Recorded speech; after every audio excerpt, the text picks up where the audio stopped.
Hey guys, it is Sunday. I guess it's still technically morning, but I did have church this morning and had to film that. So I'm getting to the farm a little later today. We're gonna go to the field. Dad's been looking around, scouting, and decided that it's worth going to try some stuff. So I'm going to get the field cultivator, which Dad left parked back here the other day for some reason.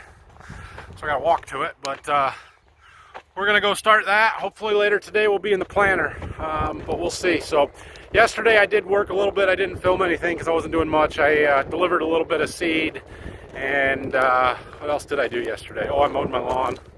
Nothing really exciting that didn't really warrant filming it. So yeah, but today looks like it's gonna be a good, exciting, busy day. It is beautiful out, 70, 72 degrees, sunshine.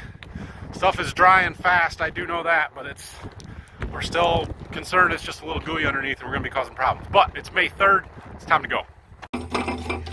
Oil check. We're good. Made it to the field.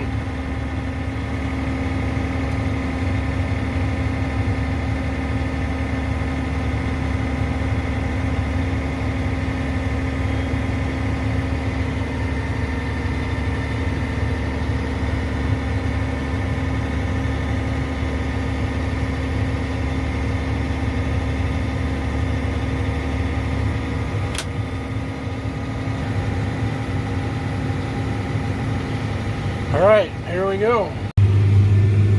We got dust flying today. That's a good sign. And our scrapers are doing a beautiful job on that packer back there. Well, this is working up just beautiful. I'm thrilled with what it looks like. That's a good sign, means we can probably keep rolling even after we get this field done. You will notice the field on the other side of the ditch down there is the one we were working on, I don't remember when, before it started raining. It's where we were when it rained, when we got rained out. Maybe that was last Saturday, a whole week ago already. Anyway, my plan here, we're marching right across this field. There's only 25 acres-ish in this backfield here. We got another field that's about 46 acres. I'm gonna go and work that down until either I finish or somebody comes and takes over for me. And then I'm gonna get the planter and we're gonna come down here and start planting, because this is good. It's our window. It's time to go. I need to try and plant the entire crop in the next 2 days before it rains again, which is impossible, but we're gonna try anyway. Okay, so there's a little spot here with some water in it. It was a little wet, and maybe over there along the edge of the woods, but so what? Who cares? It's all good. It'll be dry by the time I get here in a couple hours to plant, right? All right, well, that field's done. On to the next. Okay, well, we're rolling in the next field here. We still got dust. There is a bit of a dip back there. I don't know if you guys can see it, but it's maybe a little bit wet down the bottom of that dip, but 95% of the field is good. It's time to go. So, last time I was running this, or the last video where I was in this particular tractor, I did get a question or two about fuel consumption in this tractor. So I thought I would show you that right now, and at least what the computer says. Whether it's accurate or not, I don't really know, but it's what it says. So according to this number here, we're burning 22, sorry, I know it's bouncy, 22 gallons an hour, roughly, of diesel, which is a lot. You're right, that sounds like a big number. It is a big number, but if you look at the gallons per acre number right below it, 7/8 of a gallon per acre, which I really don't think is that bad.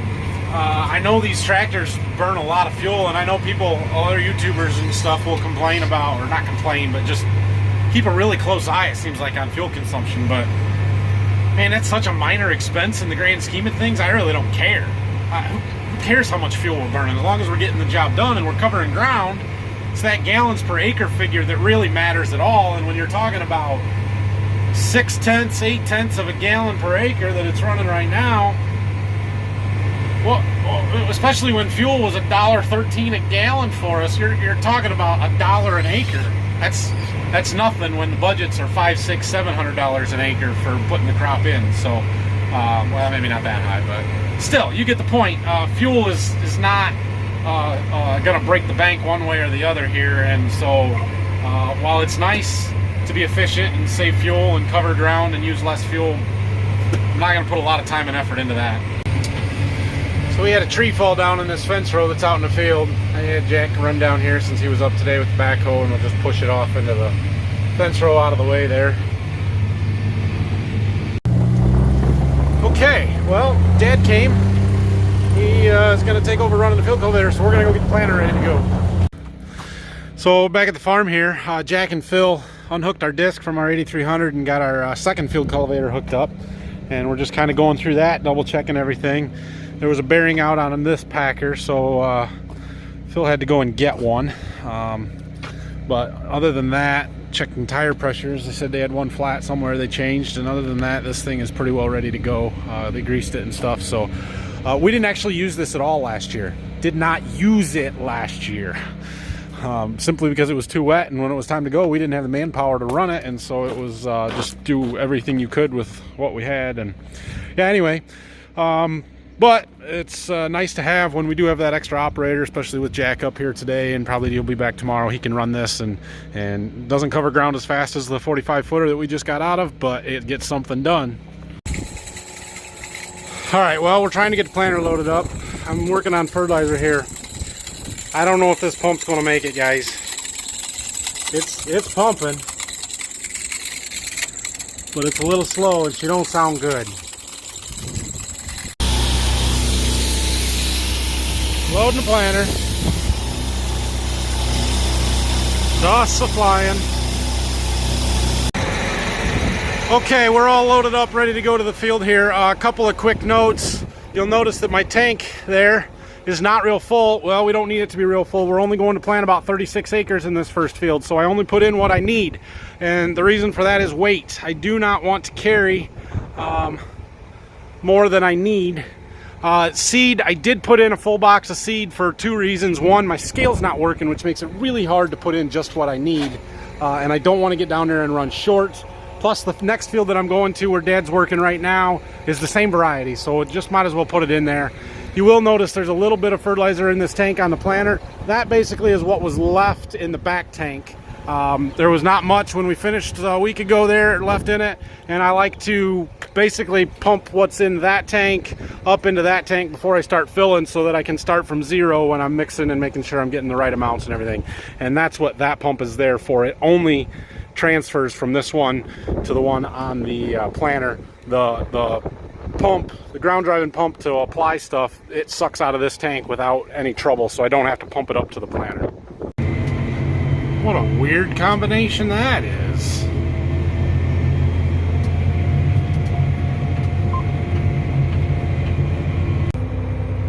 Unfolding. I believe that to be a DB88 over there, or 80, DB80. But I think it might be narrower rows. I think he's planting beans. I'm not 100% sure. Neighbors and big planters. All right, well, I got the ends done and the field kind of opened up here a little bit. Oh, I got a problem. We got a gauge wheel pushing. Let's see what it is. If there's metal in the field, you will find it. What were the chances? Yep. Hooked it, just got that hook just right. Then it caught on them blades, they quit turning. So it was digging a trench. But there's still seed in the ground there. I don't even know what this is. A couple of nuts on it. I'm guessing it wasn't bent like that originally, but maybe. This end's pointy. Whether that's because it's rusted off or it was actually pointy, I don't know. Anyway, what I was going to show you is that we've got this other monitor hooked up here, and it's showing me my singulation is not great, so I'm going to have to keep playing with that. I might have to make some adjustments, but that's why I like that monitor, because it doesn't know what the planner is supposed to be doing, it just knows what it actually is doing. And so if it says something's bad, something's probably bad. There are a couple of things that we can adjust and try and make that singulation a little bit better. The easiest one and the first place to start is vacuum pressure. So if we're getting a lot of skips or a lot of multiples, we adjust the vacuum. Skips, you raise the vacuum pressure. Multiples, you lower it, and see if that helps correct the problem. Right now it's saying 1.8% skips, 0.4 multiples. So we're gonna raise our vacuums up a little bit and see if that helps. You also can kind of watch individual rows, see if there's 1 or 2 rows that are consistent, and maybe there's a problem with the seal or something like that. That does not seem to be the case in my situation right here. They seem to be all over the place and jumping around. So the other thing we can do is adjust the double eliminators on the row units themselves. And given how bad this seems to be sometimes, I think we might have to do that. But I'm gonna play with the vacuum for a minute here and we'll see. All right, well, it maybe is a little bit better, but still not where I want it. I am running my vacuum about as high as I ever have. And so I think I'm gonna go out and adjust my double eliminators, and I'll show you that while I'm out there. Okay, so I'm gonna show you this as best I can. You see this ridged piece up in there that them seeds kind of rub against? Let me turn it. That is the double eliminator. Going the wrong way.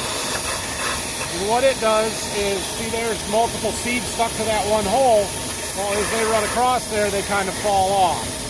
But we're getting a lot of skips, which tells me that that's a little bit too aggressive.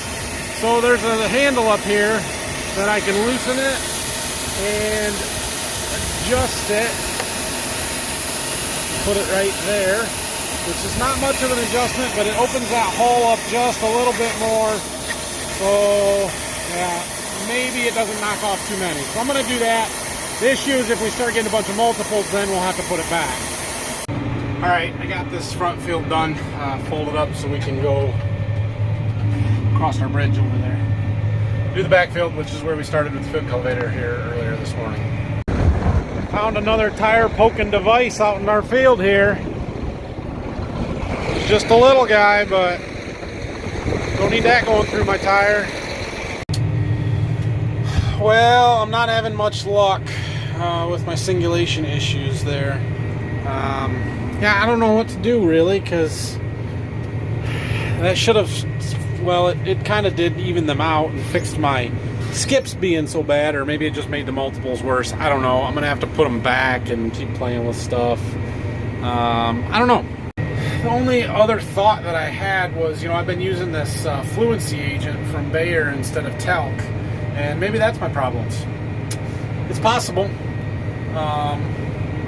When I refill the planter, I'm putting the same variety back in, most likely. I haven't completely decided that yet, but maybe I'll put talc on that and see if that fixes it, because that would make sense, I guess. It's just kind of strange because I've never had problems with that stuff before, and usually I can get this thing to run, if not 99%, 98.5% without any trouble at all, and seed size has little effect on it. Sometimes some really large rounds or really small flats I'll have trouble with, but this hybrid is neither of those things. Should plant pretty well, and there's no consistency to it. If it was 1 or 2 rows, I could go find the problem, but it jumps all over the board, and sometimes it skips, sometimes it's multiples, and it's really hard to trace the problem down. So I'm gonna keep playing with it, but I'm gonna also keep moving because I haven't been brainwashed, is that the right word? Maybe, by the precision planting people to tell me that if you don't have 99% singulation, then you just can't grow a crop. I'm not buying that. So I want to get it right, but I also want to get it done. All right, well, that's it. This field is done. Unfortunately, I ended up in the back, and we got to drive back up to the front, but back to the farm to refill up with fertilizer now. Loading up again. Getting, what are we gonna get? 490 gallons of our 1225O, 230 I think ATS, 12 gallons of boron. Phil's over there cleaning out the bean planter, getting ready to go plant beans. He's actually gonna go right across the road here. The reason he's cleaning it out is, well, there was a little bit of beans left in here from the last field. But they were a group 3.0 bean, which is a maturity. They're not a real full season, but a fuller season bean. We're putting some 2.2s in because we want to plant wheat in the field that he's going to next. And If we weren't going to plant wheat with a real early bean, we'd probably just plant them out what was in there and not worry about cleaning it. But since there's so much difference in them, we're going to clean the drills out, and he's going to load up and get started too. All right, I got the fertilizer we need. I am going to stop the fuel tank up here and fill up the tractor. It's ain't empty. We're down to a quarter of a tank. One question that I get asked a lot is how I plant corners when I'm pulling this tank. So I'm going to show you. And the real answer is I don't. But basically I pull as far up into the corner as I can, lift the planter up, and then I can back up straight just far enough to be able to make a turn here before the tank gets all sideways like that. So now I can come back and make my turn to do these end rows, and I essentially end up with about a 40 by 40 square in the corners that doesn't get planted, which I'm okay with because I can't harvest it anyway. When you come in with the combine, you knock a bunch over and stuff, and most of the time corners don't grow anything because they're wet spots like this one, or they're in the corner by trees over there, and does no good. So yeah, I had to get my line set up here for this other end right there. And by the time the planter comes around square, we're usually pretty darn close to where the 40-foot line was. And we're good, assuming my line's in the right spot here. And we missed this electric pole. We did, probably a little far away, but that's all right. So that's how I do corners. I will add that where we have corners like this one, where we farm that field and this field, and I can drive across it, I will plant right up to the corner. Because I know I can get it with the combine. So this field in front of us is the one we planted a week ago.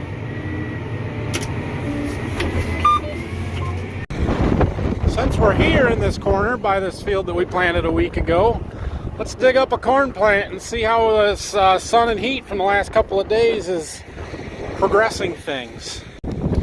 Well, there's our plant. Sorry if it's super windy. You can see we've got some roots started and a shoot there. Well, the shoot is just starting to come out. Framing. That little piece right down in there is the shoot, the plant that will come up above ground. This is, I think they call it the radical root. It's the first root that goes down, and then we've got some seminal roots coming out over here. So definitely making progress, but not going to be out of the ground for a few days yet. And it's supposed to cool off towards the end of the week, so that progress is going to slow down. Here goes the neighbor, heading to their next field.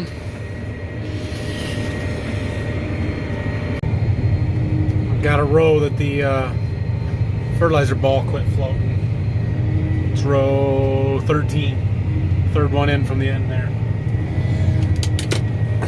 We're gonna have to go see what the problem is. Looks like she's leaking a little bit anyway. I don't know what that piece is, but it just came out of that hole. Now you can see through it, so put her back in, should be good. Fence rows are no fun. What am I supposed to do with this? It's not going to be on the edge of the planter pass. I'm going to have to swerve out, and then my line's all screwed up. I have point rows. There used to be a fence row right here, between here and the edge of that woods. We took that out, which did make this a lot nicer, because now we can farm straight through all the way to the road, where before there was a fence row we had to turn around, and then the rows along the road went the opposite direction. I wish we could take this fence row out, but the landlord doesn't really want us to, and you don't do stuff that the landlord doesn't want you to do. Well, look, the sun's gonna come back out tonight for an hour or two maybe. That will be good. It'll help dry the surface off of some of the stuff that we're working today. Conditions are okay, but it is none too dry out here, so we need some more dry weather. There's a spot that was too wet, but it's also May 3rd. It's chance of rain in the forecast on Tuesday and Wednesday, and we gotta go. Like I'm nervous at this point because If we don't go today and we get some more rain, the chances of us having much done by the 10th of May are slim, and after that things start getting more and more desperate all the time. All right, this field is done. What do we do? 47 acres here almost. I'm gonna jump right across the road that way, and we got about 9 acres around my uncle's house there that's ready to go and gets the same variety. So we're just gonna jump over there and do that now. And then I don't know if we have anything else ready to plant after that or not. It's too bad that ceramic coating made my window all dirty and I can't see the nice sunset we've got tonight. I certainly won't use that stuff on the windows again. I think it does a nice job on the hood, but not on the windows. So this is one of those fields that by the time you get the end rows done, the whole dang field's almost done, or more than half of it. Time for the lights. Okay, there's another 9 acres done. I don't know what we're up to. Hold on, I'll tell you in a minute. Okay, so if I look at the planter monitor, and acres, 241 we've got done of corn. Not too bad. Looks like Dad just got back too. I'm just gonna leave the planter tractor set here because I don't want to pull up in front of the fertilizer there in case Dad wants to spray in the morning. Must need to change some shovels. Alright guys, well we're going to change shovels in the morning in the daylight so we can see a little bit better. It just makes it a little bit easier. I'm going to plan on getting to the farm here fairly early tomorrow morning, I think. Although I do need to help my wife get our kids off, so it'll be 7:15, 7:30 I'll get here, I guess. So anyway, that's my plan. I will then we're gonna work some more ground down. Dad did get a couple more fields worked up for me to plant tomorrow, but they need a little bit of time to air out. So I'm hoping to be planting by say 8:30, 9 o'clock in the morning, and we'll be off to a good start. We do need to keep looking around at a couple other fields, figure out where our next steps are and where to go and stuff. Dad's got some spraying to do in the morning. I think one of my buddies is going to come drive tractor for us for a while tomorrow too, just to help keep stuff moving. So, and maybe Jack will be back as well. Other than that, yeah, good to be back in the fields today. Hoping to have a really good week. Tomorrow's going to be a good day, but then they're calling for a chance of rain Tuesday night, maybe Wednesday. We'll see. Doesn't look like much.